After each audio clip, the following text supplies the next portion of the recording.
Your induction cooktop requires you to have compatible cookware. That is, any pan that you can actually put a magnet on and it sticks is compatible.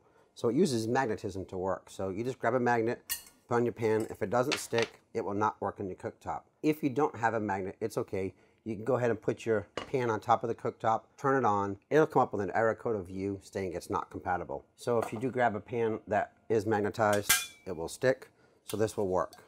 It's very simple to use. If by accident you did turn the power on, it will come on, but nothing will work unless you put a pan on it to activate it. So if you have little ones around, if they do manage to touch it, nothing will happen until the pan goes on it. So you take your pan, set it on top, turn on your cookware, go to temperature, set your desired temperature. There's no start button needed. It'll automatically start doing it. What's good about an induction cooktop is it does heat up a lot quicker. You can boil water a lot quicker than you can on a conventional stove. So as you're getting used to it, I would stay around it so you can understand how quickly it will cook.